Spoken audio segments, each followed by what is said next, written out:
Hey guys, welcome back. I'm Laura, I'm a hairstylist, and today I'm going to show you how I accomplished this super fun vivid hair color. Now, every October, I like to play with vivid colors just to have a little bit of fun for Halloween. Most of the time, I do a mixture between pinks, purples, and oranges, but I try to stay away from anything that's too warm of a color just because my skin is pretty fair and has neutral to warm undertones. So super warm colors will wash my skin out a little bit, which is why I often stick to pinks and purples a little more than the oranges. And so this year I did want to still keep quite a bit of my platinum in my hair, but I wanted to have some pops of other colors. So I chose to go with an iridescent peekaboo effect with pinks and purples. Alright, so for my formula, I'm actually using up quite a bit of old hair color. This is something I commonly do on myself, is I use up tubes that are in the cabinet that are getting ready to expire, and I experiment on myself with them.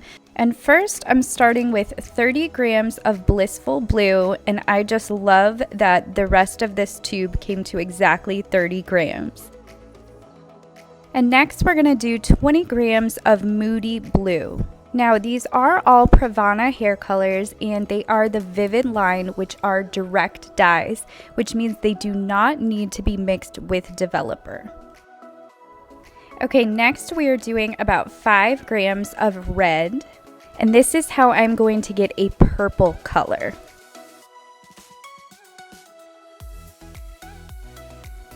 Upon mixing, I decided that this wasn't quite deep enough of a purple color.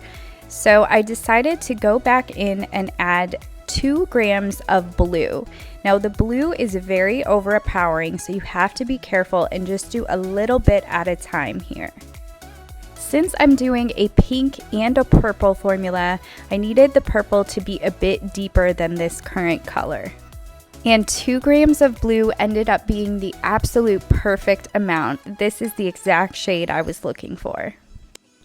Now keep in mind that there is quite a bit of Blissful Blue and Moody Blue in this formula, so this is still going to be a pastel-like shade.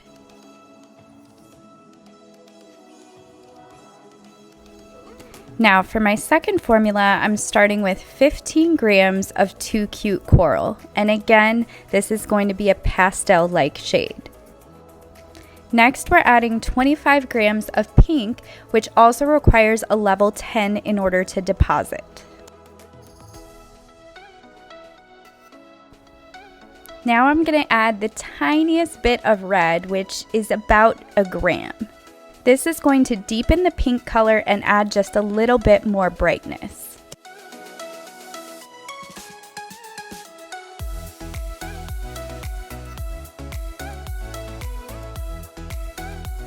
Now my starting canvas is a level 10 Platinum Blonde. So now I'm going to section the hair into 2 quadrants up front and 2 quadrants at the occipital bone or the nape. And then I'm going to grab a piece of hair at the bottom of each section. So these are essentially the 2 corners of the bottom of my hair. And I'm starting off with my purple color. So I'm doing both of these sections purple. Now when it comes to the ends, I am kind of tapering and just pulling the color down. I'm not re-saturating the ends, just so I have a bit of an ombre effect.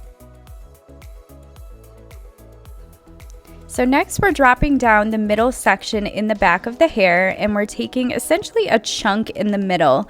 Don't mind my unevenness there, I could not see what I was doing. And we're going to color this section all pink.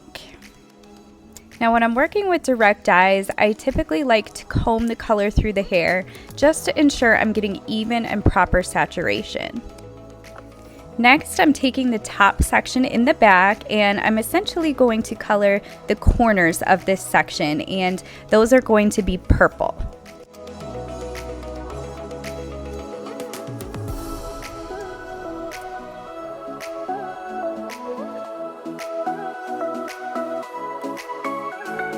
Now, if you'll notice when I'm done with each color, I do wipe my gloves off with a towel just to ensure I don't transfer color where it shouldn't go.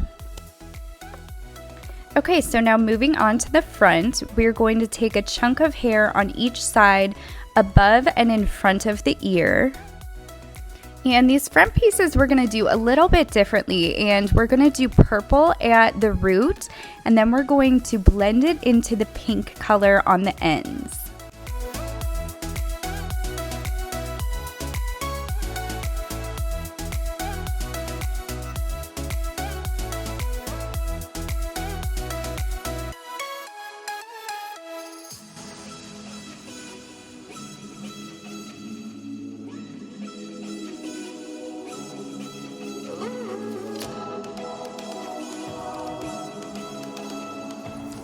Okay, next we're going to add a chunk above the previous chunk.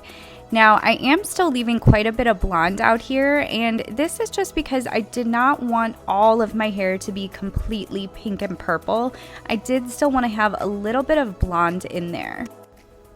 Now, anytime you're working with direct dyes and blonde hair, you are very likely to wind up with some bleeding when you rinse the color out. Now, bleeding is when the blonde picks up some of the pink and purple from the other sections of hair when the hair is rinsed and shampooed. And oftentimes, I don't mind when this happens because it kind of blends the look all together and gives you a little bit of an iridescent pink look to the rest of the blonde, and I actually like that. If you don't want that, then I recommend coloring the blonde pieces with just regular conditioner, or you can also use a clear vivid color. Really anything just so the hair is absorbing something other than the colored water and shampoo that's going to be hitting it when you rinse the color out. You'll also want to use freezing cold water when you rinse the hair, and you can even choose to rinse the purple pieces separately from the rest of the hair if you choose to. This is a lot harder to do on yourself, but it is possible if you can just try to get most of that color out without it touching the rest of the blonde. Okay, so since I still have color left over, I went in and just started adding more pops of color wherever I felt like there were extra gaps. And I'm doing the same thing with the purple on the root and the pink through the ends for the remaining pieces, and using up most of this hair color so that there's none left over. And now I'll let this process for about 20 minutes.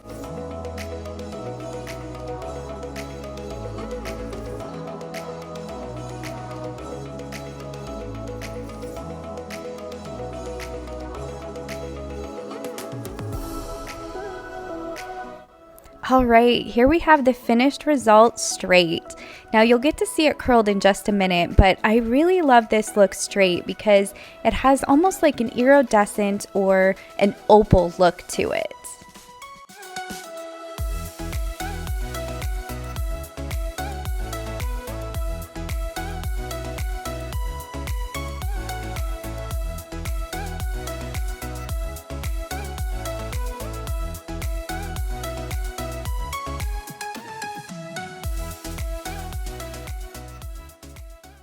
Alright guys, that's going to be it for this video. Thank you so much for watching. Make sure you subscribe if you want to make every day a good hair day.